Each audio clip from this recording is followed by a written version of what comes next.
Hello, microphone check 1 2 1 2. Hello, hello, and welcome to Atomic Movie Reviews Film Society. I am your host, Atomicon Rex.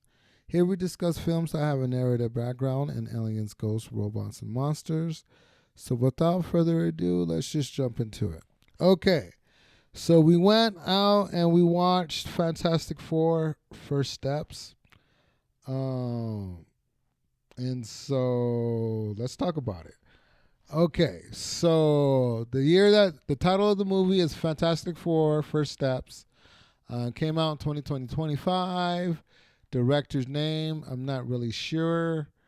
And lead actor would be Pascal. Mr. I'm going to be put in every single franchise to date. Okay, what are some of the plot and narrative predictions? Okay, so I thought that Galactus wanted a new Herald. That was my plot prediction. Um, I may have been wrong. I'm gonna have to watch it again. I'm pretty sure I'm right, but it's possible that I'm wrong. It's possible, but yeah, I my plot prediction was that he was looking for a new Herald. Okay, so what is the genre? I put this in. Wait, hold on. Let me get my notes. I put this in sci-fi slash fantasy. It's mostly science fiction, but towards the end, it starts to delve into the fantasy, the Doctor Strange realm, and so I put both. I think it fits in both categories. Cinematography, it's live action plus a little bit of animation towards the end, especially in the end credits. So it's both. It's live action plus animation.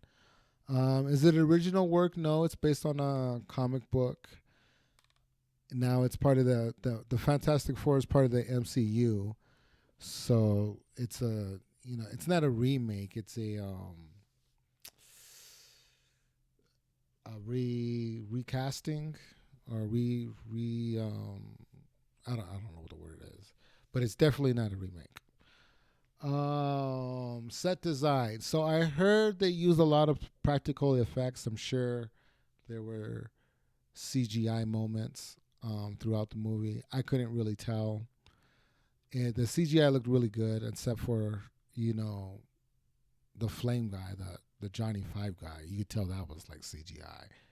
And a couple of times with the Silver Surfer flying through the black hole or whatnot. But apart from that, it was the graphics were good. So the movie was pretty much spoiled online. I'm gonna try to. I'm really good. I mean, I'm really bad at keeping spoilers. But the movie was kind of spoiled online already. The plot of the movie, so you probably already know what the movie's about. Basically, is what I'm saying. Okay. Anyways, TV tropes and plot conventions that I noticed in the film. It's basically the return of the gods. That seems to be the theme. It was definitely in the Superman movie, and I think you know how they have like certain themes where like a zombie movie will come out, and if it's really really good, it sets off the zombie franchise, like all kinds of remakes, and they do that for vampires and robots and everything, right? So I think they're definitely leaning into the return of the gods theme. I think that's the mode that Hollywood is in right now. Heroes, characters, heroes, villains, damsels in distress, sidekick, weapons, mode of transportation, and locality. Okay, so the heroes were the Fantastic Four. Duh. The villain was Galactus. He's basically an ultra terrestrial um, robot kaiju. It's basically what he is. He's the villain. Is he a villain? Yeah. Is he evil for the sake of being evil? No.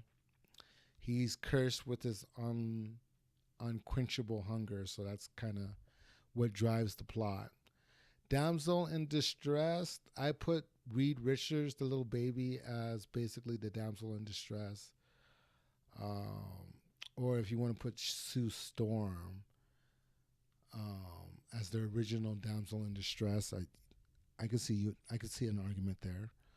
Um, yeah, I could definitely see an argument there. Weapons. Well, there's superheroes, so there weren't really too many weapons that they used. They used basically their gifts, their inherent gifts. Galactus too. Like I don't think he didn't like. I mean, if you consider his spaceship a weapon, um, and I think there were like laser cannons on one of the Fantastic Four spaceships. But apart from that, they weren't like machine guns or anything like that, swords or anything that stuck out to me. Mode of transportation. There's spaceships. There's a hover car. Galactus has a spaceship. The Silver Surfer, she gets around on her board. So that was basically the locality. It's basically retro futuristic. It looks like it's based in the 1960s, but it's high tech. So I actually don't know what time zone they're actually in. So I don't know if it's I don't actually know the time. Acting. Did the actors seem believable? Yeah, they all brought their A game. I can't complain. What was the cultural impact of the movie? Did it break any new ground? Besides giving us an accurate depiction of Galactus, it didn't really break any new ground. Like Marvel took a little more time in their story. You could tell, like it's a better story than their last, I don't know, 7 projects. It's definitely a better story. So it's an A+ on that. Rating, yeah, I recommend you seeing it in the theater. I'm gonna try to get this review out as soon as possible, but it's also Blu-ray worthy. I think you should see it in the theater, and then after the theater, I think you should buy it. I would skip the whole streaming process. Okay, summary and recommendation. The Fantastic Four is basically a remake. The last one they made completely bombed. They tried too much too soon. But this one, it's a fleshed out story. Yeah, I guess you could kind of say that this is a remake because they brought Galactus and the Silver Surfer back into this one, where I think Doctor Doom is really the the main villain of Fantastic Four and not Galactus. Um, what else?